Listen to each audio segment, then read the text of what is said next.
बिहार के सियासी हालात पर तेजस्वी यादव का बयान सामने आया है। आसानी से तख्ता पलट नहीं होगा। मीडिया बातचीत में तेजस्वी यादव ने कहा कि हम बिहार में आसानी से तख्ता पलट नहीं होने देंगे, आसानी से दोबारा ताजपोशी नहीं होने देंगे। बिहार के डिप्टी सीएम तेजस्वी यादव का ये बड़ा बयान सामने आया है। इस वक्त की अहम जानकारी आप तक पहुंचा रहे हैं। आपको बता दें कि नीतीश कुमार के बीजेपी के साथ जाने की अटकलें तेज हुई और उसके बाद से ही बिहार में सुगबुगाहट तेज हो गई थी। और अब जब तस्वीर साफ होती हुई नजर आ रही है तो आरजेडी की ओर से भी लगातार बयान सामने आए हैं। और तेजस्वी यादव का ये बयान कि इतनी आसानी से इस बार तख्ता पलट नहीं होगा। मीडिया से बातचीत के दौरान तेजस्वी यादव ने कहा कि हम बिहार में आसानी से तख्ता पलट नहीं होने देंगे, आसानी से दोबारा ताजपोशी नहीं होने देंगे। बिहार के डिप्टी सीएम तेजस्वी यादव का ये बयान इस वक्त आपको बता रहे हैं। ये हम जानकारी इस वक्त आपको बता रहे हैं। बड़ी खबर है। तेजस्वी यादव की ओर से कहा गया कि बहुत आसानी से बिहार में तख्ता पलट नहीं होगा, आसानी से दोबारा ताजपोशी नहीं होने दी जाएगी। तो नीतीश कुमार के बीजेपी के साथ जाने की बात पर आरजेडी के लीडरान के बयान लगातार सामने आ रहे हैं। नीतीश से हिमात वापस लेगी आरजेडी की वुजरा ने सरकारी गाड़ियां वापस की। आपको बता दें कि दिल्ली में अमित शाह के घर पर बड़ी मीटिंग हुई। वजीर दाखिला अमित शाह से मिले चिराग पासवान। पटना में जीतन राम मांझी से मिले। नीतीश से हिमायत वापस लेगी आरजेडी के वुजरा ने सरकारी गाड़ियां वापस कर दी हैं। दिल्ली में अमित शाह के घर पर मीटिंग हुई। वजीर दाखिला अमित शाह से चिराग पासवान की मुलाकात भी हुई है। पटना में जीतन राम मांझी से मिले सम्राट चौधरी।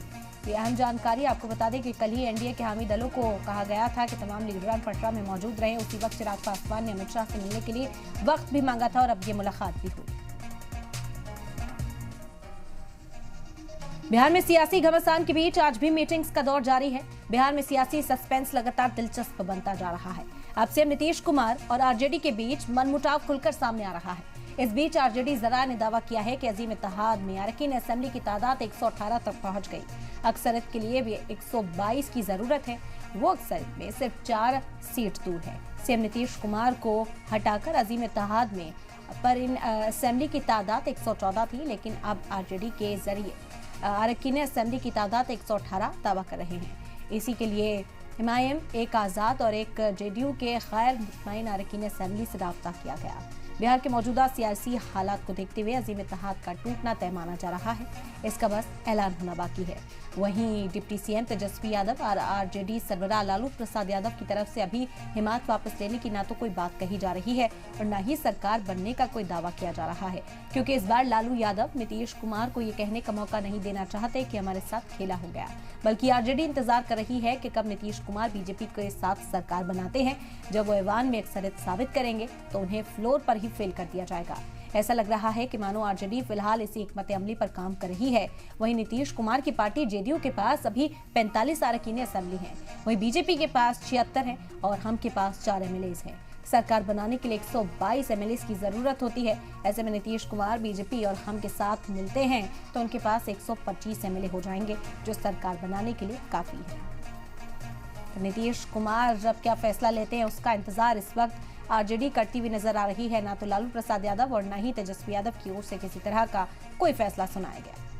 और आरजेडी रुकने पार्लियामान मनोज झा ने नीतीश कुमार पर तंज कसते हुए कहा कि आजकल वफा बड़ी महंगी हो गई है, ऐसे लोग ही बेवफा हो जाते हैं।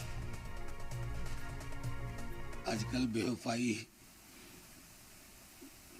यूं भी हो जाती है क्योंकि वफा जो है ना बड़ा रेयर आइटम हो गया।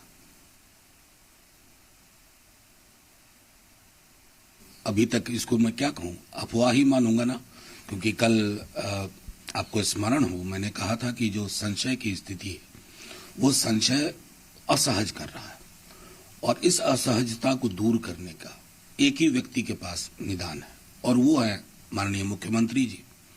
उसका कोई मुझे जवाब नहीं मिला, इसलिए मैं कह रहा हूं कि अब तक अभी आप जो कार्यशैली देखें, आपने तो बिहार को इतने वर्षों में कवर किया, आप देखें नौकरी रोजगार क्या क्या नहीं, बिहार मतलब चर्चा का विषय पूरे देश में। अच्छे लोक जनशक्ति पार्टी रामविलास ने अपनी तमाम बातों को, अपने तमाम कंसर्न्स को, अपनी तमाम चिंताओं को उनके समक्ष मजबूती से रखा है। उनके द्वारा भी एश्योरेंस कई विषयों पर दिया गया है कई विषय हैं जिस पर विस्तार में हम लोग की चर्चा हुई। लगभग आधे घंटे तक ये बैठक चली है। हर मुद्दे पर हम लोगों ने चर्चा की है। ये चर्चाएं अभी और आगे भी चलेंगी। लोकसभा का चुनाव भी सर पर है, सीटों को भी लेकर कई और विषय हैं जिसको लेकर चर्चा होनी है। इंडिया गठबंधन टूट के कगार पर है। जिस मेहनत से, जिन इरादों से नीतीश कुमार ने इसको संगठित किया था, कांग्रेस पार्टी के गैर जिम्मेदाराना और अड़ियल रवैये ने इसको तार तार कर दिया है। जो कुछ बिहार में हो रहा है, या यूँ कहा जाए कि जो राजनीति का स्थिरता पैदा करने की जो कोशिश हो रही है, वो भारतीय जनता पार्टी ही करा रही है। क्योंकि भारतीय जनता पार्टी इंडिया गठबंधन को लेकर काफ़ी परेशान है, चिंतित है। उनको लगता है कि जिस तरह 2019 में उनको कामयाबी मिली थी, वैसी कामयाबी 2024 में नहीं मिलने वाली है। इसलिए एक राजनीति का स्थिरता पैदा करने का प्रयास है। मुझे नहीं लगता है, मुझे आज भी ये विश्वास है कि नीतीश कुमार जी ऐसा कोई कदम नहीं उठाएंगे जिससे उनकी छवि, उनकी पार्टी की छवि धूमिल हो। पहले ही 2 बार वो पाला बदल चुके हैं। अब अगर तीसरी बार वो पाला बदलेंगे तो बिहार की जनता की नज़र में जो उनका एक छवि है वो ख़त्म हो जाएगी।